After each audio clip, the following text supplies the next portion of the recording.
Assalamu alaikum. This is the story of why I converted to Islam. I converted to Islam March of 2024 on the first day of Ramadan. But the reasons why I converted to Islam are many and varied, and I believe they really start decades beforehand on 9/11, actually. On 9/11, I was in college and I was dating a guy who was going to Harvard and was very impressive to my friends and family, as you might imagine. And he seemed to be overall a pretty stand-up guy. But on the day of 9/11, he and I talked, and he said something so horrifically Islamophobic that I broke up with him on the spot. Islamophobia, which became rampant in the days and months and years after 9/11, was deeply irritating to me on a soul level. I'm not exactly sure why, but in retrospect, I wonder if there was some part of me that just knew. I found myself gravitating towards Muslim people on campus and becoming friends with many of them. Some of these friendships I have sustained in the years since, and their influence over me was pretty strong in terms of how I perceived Islam. Their example was a very good one, and so I never developed the prejudice and biases against Islam that many people in the West do, alhamdulillah, so I did not have that to work through, thankfully.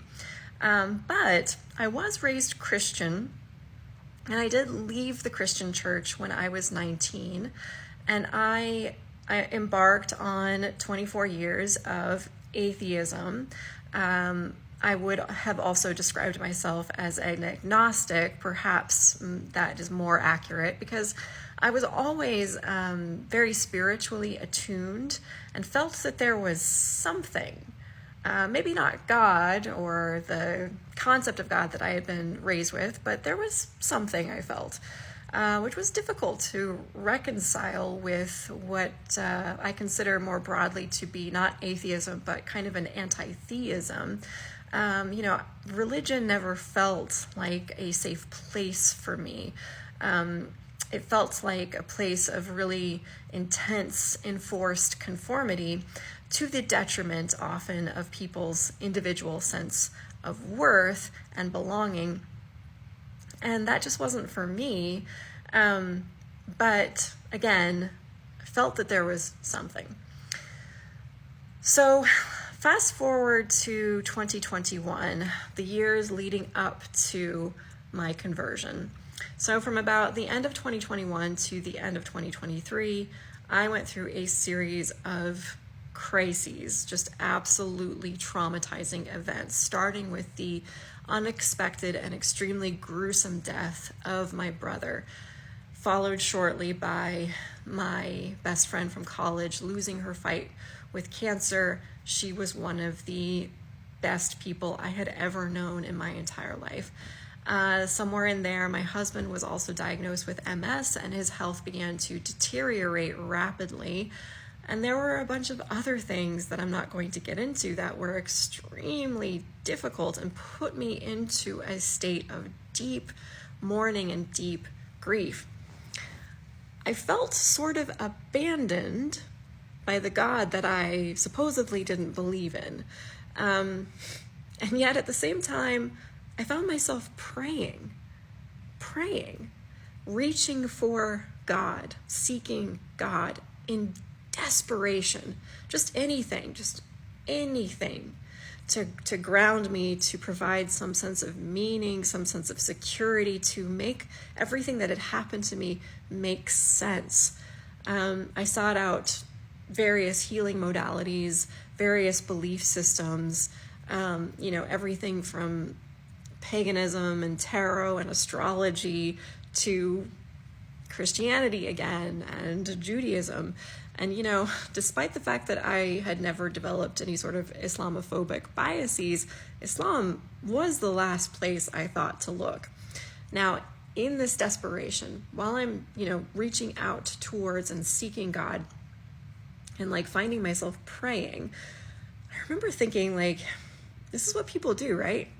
In moments of desperation, in moments of, being plunged into absolute darkness, people turn to God. suddenly. And it felt almost blasphemous to me. I didn't love that, because I thought, I've never reached towards God in the ordinary moments or the blessed moments, only now. It felt morally inconsistent to me. And so, I wanted to seek that sort of moral consistency, maybe a, more consistent or continuous belief system regardless of what I was going through. But again, Islam was the last place I thought to look. And then October 7th rolled around, October 7th of 2023. And I started to witness the Palestinians undergoing the worst atrocities imaginable. And yet, unlike me, who felt abandoned by God, or whatever you might call God, the Palestinians didn't seem to feel that way. They never asked, "Where is God? Where are you?" They thanked God. Even in the midst of unimaginable suffering, they thanked God.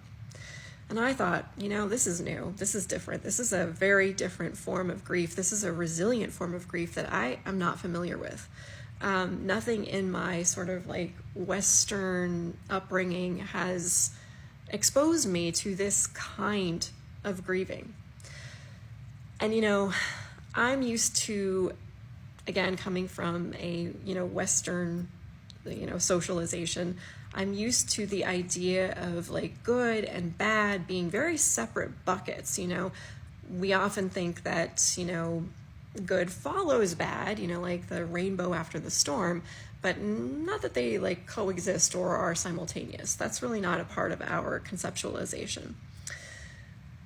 But okay, this Palestinian form of grief, this resilient form of grief, I really wanted to investigate it further. And I thought the source of this must be in the Quran. So I ordered a copy of the Quran and I started reading. So this was at the end of 2023. The beginning of 2023, I decided I'm going to try some manifestation. I'm going to try some law of attraction, and I'm going to choose a word of the year that I hope describes my year, that I hope becomes the theme of my year. So I chose the word ease because that's what I most desperately needed. And then I thought, well, God or the universe or whomever, they've got jokes because 2023 ended up being the hardest year of my life. So I ordered ease and all I got was hardship. Then I'm reading the Quran at the end of 2023 and I come across the verse, "Truly, with hardship, there is ease." And I thought, there it is. There's my word of the year. It was the first time I had seen my word of the year all year. I hadn't seen it anywhere. I hadn't heard it spoken anywhere, but there it was in the Quran. And I was really struck by it. And I was really struck by this idea, with hardship, there is ease. So I reached out to some Muslim friends and I was like, what is this saying? Does this say like, ease follows hardship? They're subsequent? Or do they coexist somehow? And I would hear back, they coexist.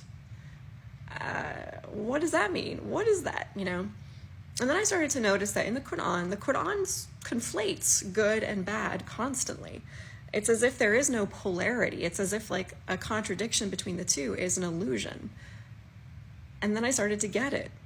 It was like, okay, yes, what seems bad could in fact be for our highest good. What seems good can in fact turn sour.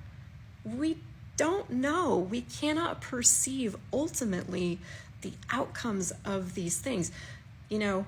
Wealth can be a calamity. Poverty can be a blessing, for example. So alhamdulillah for everything. So this is what I was starting to learn from Islam. And this, in fact, did imbue a sense of resilience within me and in terms of the grief I was experiencing. So I took the final step and took my shahada. And here we are. That's why I became Muslim.